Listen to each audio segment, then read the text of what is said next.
Hello, everyone, and welcome to the Your Mark on the World show. We're producing this episode for GoodCrowd.info, and our guest today is Andreas Karelas. He's the executive director and founder of Re-Volv.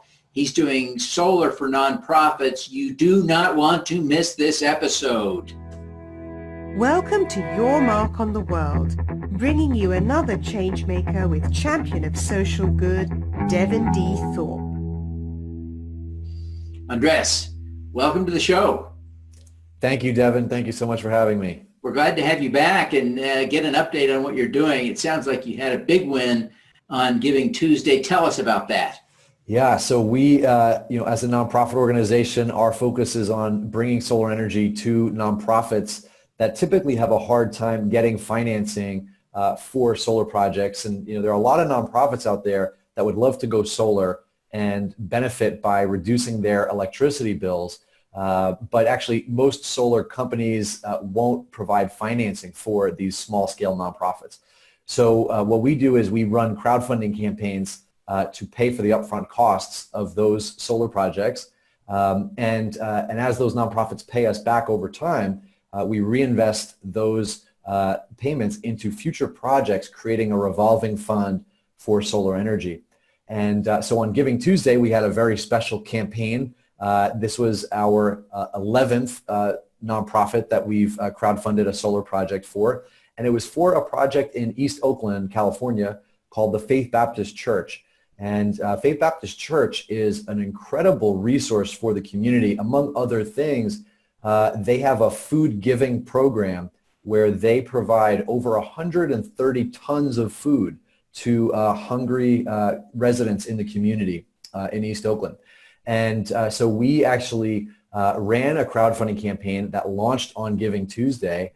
And this was actually, we had a matching donation from the Leonardo DiCaprio Foundation for this project.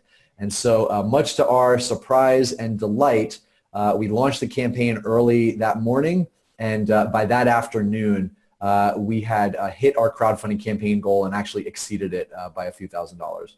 That is really amazing. How did you get the partnership with the Leonardo DiCaprio Foundation? That's a big deal. It is, especially, we're a 3-person nonprofit, so for us, it's sort of like a dream come true, to be able to partner with, such a prestigious organization.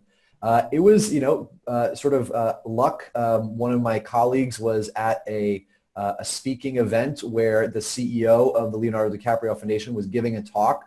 And she introduced herself and told him a little bit about our work, and they were interested enough to set up a meeting. And that was actually probably over a year ago, so it took many months of following up and discussion with them. But I think the Leonardo DiCaprio Foundation has a strong focus on clean energy as well as sort of actionable projects, stuff that really creates tangible results in the community. And so I think that really spoke to them about our model. Well, I've got to believe the star power that DiCaprio brings is really helpful in that effort. I think you told me he gave you a tweet that morning, and to his millions of followers, that must be a huge impact in the effort. What happened? Yeah, so actually, it was an interesting sort of day. We had sort of sent out an email and a bunch of social media first thing in the morning, East Coast time. We sent out the email, even though we're here on the West Coast. So by the time I woke up, we had a decent amount of traction. We had about 40% of the goal funded, by like 9 o'clock Pacific time, and then that morning, maybe a few hours later, the Leonardo DiCaprio Foundation sent out a tweet. And then right after lunch, the man himself, Leonardo DiCaprio, retweeted the foundation's tweet.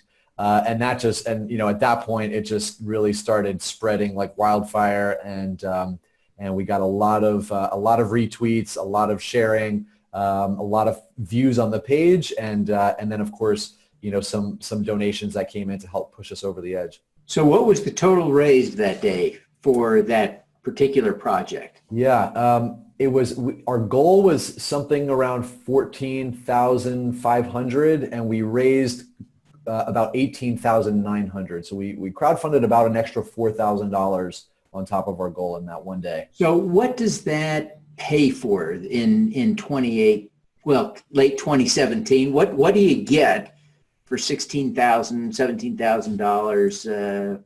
Yeah, great question. So the essentially the $15,000 that was the campaign goal, or the 14.5, that was the campaign goal. That's going to pay for this specific solar project. The extra money that we raised that day, we're going to use for our future projects, for whatever next project comes in. So that'll already have some money in it when the next campaign launches.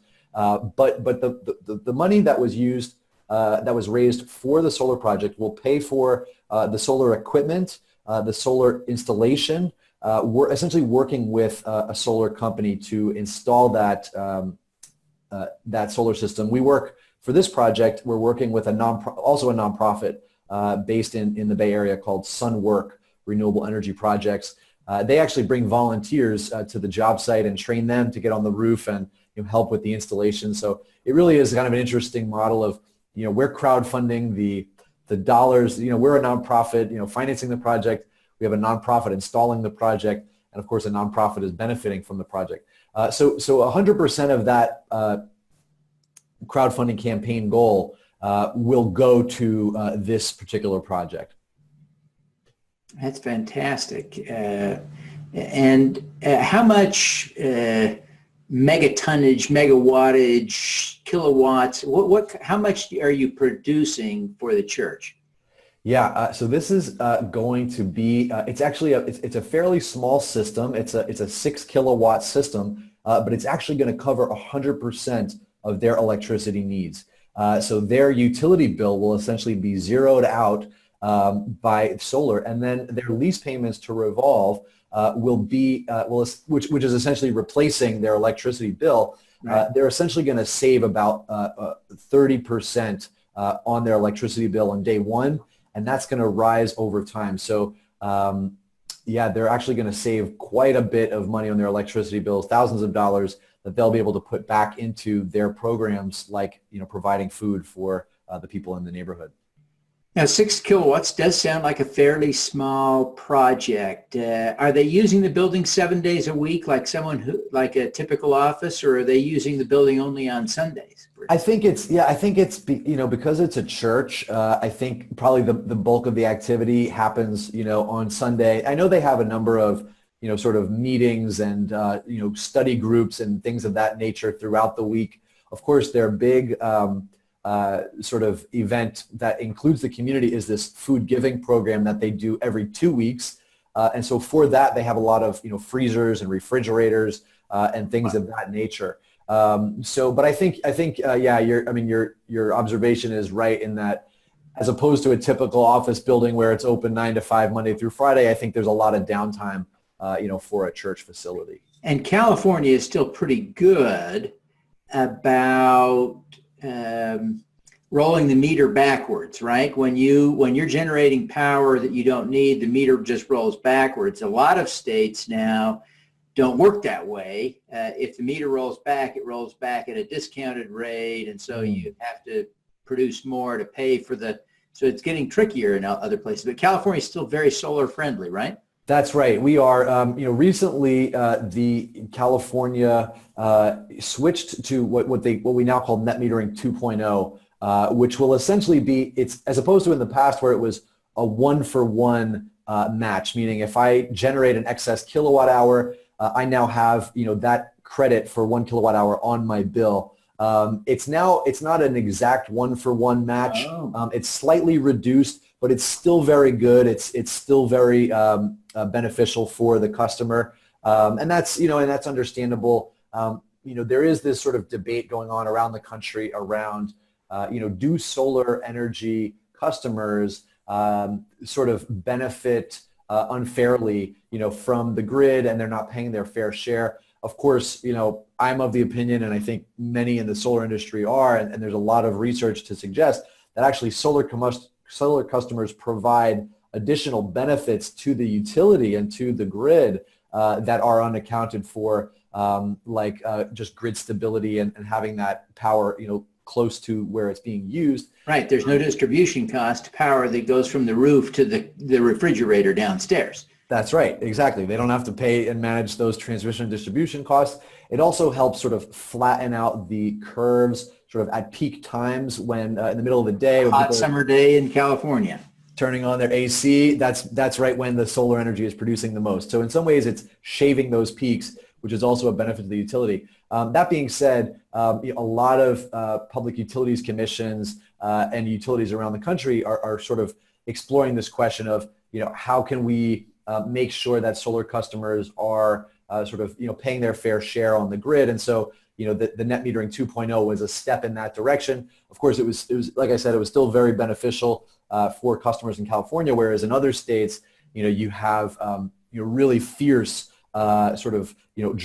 rollbacks of net metering policy, which is really a scary development. Do you have, as you look at the future, are you doing any projects outside California? Do you hope to soon if you haven't? Tell us a little bit about your geographic plans. Absolutely. Well, actually, happy to announce I just got photos this morning of a completed installation in Scarborough, Maine. It's some of my favorite photos I've seen so far. The installers are up on the roof shoveling the snow off of the roof before they installed the solar. So we have installed, we have crowdfunded 11 projects so far, and those projects are 5 of them are in California, and or maybe is it 6 of them are in California. And when we also have 2 are in Wisconsin, in Milwaukee, 2 are in Pennsylvania, in Philadelphia, North Philadelphia, and then 1 is in Scarborough, Maine. And we've actually just crowdfunded another project. We just signed a lease to crowdfund another project in California. So a lot are happening in California, both in the Bay Area as well as we've done a project in Santa Barbara. But increasingly, we work with both college students as well as volunteers around the country who are using our model to bring solar to local nonprofits. This year, in addition to some of the areas we're already working, we're going to be expanding into South Carolina, Ohio, potentially West Virginia, Florida, New Mexico, and potentially Louisiana as well. Fantastic. That's really exciting. I'm surprised by the number of projects in northern latitudes. And perhaps is that because you make solar more affordable than it already is? We certainly do. Yeah. In fact, as I mentioned, most nonprofits that we work, so we only will finance a solar project for a nonprofit that's under 30 kilowatts in size. And the reason why we target that group is because they're pretty much completely left out of the solar market. Most solar financing organizations, if they see a project, that's under 30 kilowatts for a nonprofit, they're just going to walk away from it. And so our model does, because we're sort of raising the money through donations, we oftentimes will also get donated solar equipment from solar manufacturers, including panels and inverters. Sometimes the installers will give us a discounted cost on the labor. So those things help us to make a project pencil out, both for nonprofits that otherwise couldn't get financing, and particularly, and particularly for in areas where, solar is not that profitable. So that's really the main focus for us. Sure. Is working with those organizations, working in areas, for example, I mentioned Ohio, Wisconsin, Pennsylvania. These are places where solar is not that profitable. And so we as a nonprofit are hoping to go in and sort of plant a seed for solar energy and get more people excited about it in that area. How do people get snow off their solar panels in the wintertime? That is a fantastic question. Typically, the solar panels are going to be built at such a tilt that the snow will hopefully slide off. But if it really gets dumped on and it just piles up, someone's going to have to go out there and shovel it off. Interesting. Okay. Well, Andreas, you're really making things happen, and that's exciting. I'm sure people look up to you, but I wonder, who do you look up to as a role model and an inspiration? That's a fantastic question. I was really influenced when I started Re-Volv by an organization called Kiva. If you're familiar with Kiva.org, that sort of innovated micro lending to entrepreneurs in the developing world, and so Kiva, Re-Volv was really looking at the way Kiva empowered so many people around the country to take action and sort of get involved, through crowdfunding essentially, or crowd lending in their case. And so I think Matt Flannery, who is the founder of Kiva, is a friend of mine, and I would say a mentor, and definitely someone that I look up to, sort of personally. Also, another sort of mentor of mine would be Danny Kennedy, who a huge clean energy leader. Started out as a Greenpeace activist in his early career, and then became an entrepreneur and started Sungevity, which was one of the leading solar companies in the country. And so Danny and we actually used to share an office, and has been a strong sort of mentor of mine. And so Danny and Matt, I'd say, are people that I look up to in terms of what they were able to accomplish, and that's sort of in the realm of what Re-Volv is trying to achieve, both on the solar side as well as on the crowdfunding side. That's excellent. So Andreas, a lot of us believe in the importance of solar. We do. I mean, a lot of people do. A lot of us believe in the power of crowdfunding. But most of us don't do that, right? A lot of us don't take those two things and put them together and change the world. Why did you feel so personally responsible? Why did you feel compelled to do this? Yeah, that's a fantastic question, Devin. Thanks for asking. When I graduated college and got an internship at a small renewable energy nonprofit in Washington, D.C., circa 2005. And, at that point, I was aware of the dangers and the threat of climate change, and clean energy, and particularly solar, was, vastly more expensive than it is today. And so there was this huge opportunity there to say, hey, wait a minute, this is a clean energy technology that will allow us to switch off of fossil fuels and all of the negative things that are associated with that, and really move our economy into a sort of more sustainable and sort of a better situation on a whole number of fronts. And somewhere around 2008, 2009, there was this really exciting moment in the climate movement's history where people were organizing online, people were organizing in the streets, and President Obama was elected. And there was this very exciting moment of, oh, this is it. We're going to pass, climate legislation at the federal level. We're going to find, we're going to form an international agreement at the Copenhagen Accords. And then, of course, what happened. And so there was all this momentum. It really reached a fever pitch.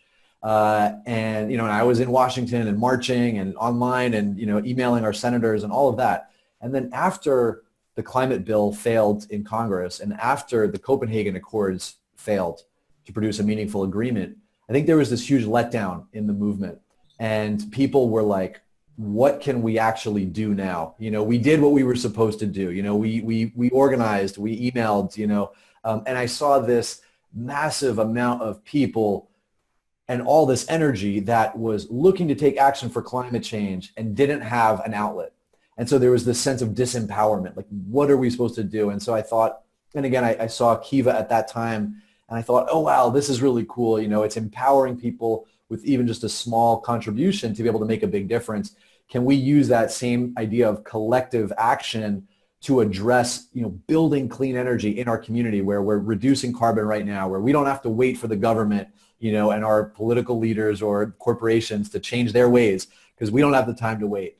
And so that was kind of it sort of brewed out of my own personal frustration of, I didn't feel like I could do anything, that was, I didn't feel like there were options for me to take a meaningful action on climate change. And I felt a lot of people had that same challenge. And so that was really where Re-Volv came out of. That's fantastic.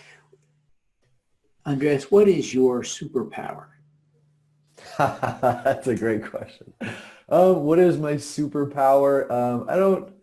I don't know exactly what it would be. I would just say that I get really I'll answer it this way. My favorite part of the job is talking with the nonprofit organizations about how great solar energy is and how much they're going to benefit by going solar with us, as well as we have I mentioned our solar ambassador program is for college fellows. And so we train, 80 college students around the country to go out and to do this. And I love talking with them about the benefits of solar and getting them excited about it. So I think, I guess my, superpower, if you want to call it that, would just be how excited I am about this technology and what it can really bring for our society, and just my sort of enthusiasm and sharing that with other people. I think that's what gets me excited about the job, and just having these kinds of conversations,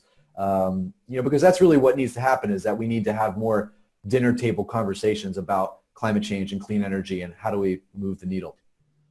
Fantastic. Well, I sure appreciate you taking the time to be with us today. Before you go, I want you to take a minute and tell people how a nonprofit could get connected with you to get solarified. Yeah, absolutely. Perfect. Thanks, Devin. If you go to our website, revolv.org, which is re-volv.org, there's a big button in the middle and it says bring solar to your community. And if you click that, there's a simple intake form on that page where you can put in some information about your nonprofit, and we will get in touch with you on next steps on how to bring solar to your organization. Fantastic. Well, Andreas, we thank you very much for taking the time to be with us today, and we wish you every success in putting solar on the world's nonprofits. Thank you so much, Devin. It's an honor to be here. Thank you. All righty. Let's do some good. Thank you for listening. This podcast was recorded via Google Hangouts on Air and is available at youtube.com/Devin Thorpe. Subscribe to this podcast on Stitcher or iTunes by searching for Your Mark on the World. Every weekday, Devin hosts a CEO, celebrity, entrepreneur, or other changemaker here on the Your Mark on the World show to inspire and prepare you to make your mark. Devin is a champion of social good, writing about, advocating for, and advising people who are doing good. He is a Forbes contributor who is a recognized thought leader in social entrepreneurship, impact investing, and crowdfunding. To book Devin as a speaker, visit devinthorpe.com. Learn more about Devin's work at yourmarkontheworld.com.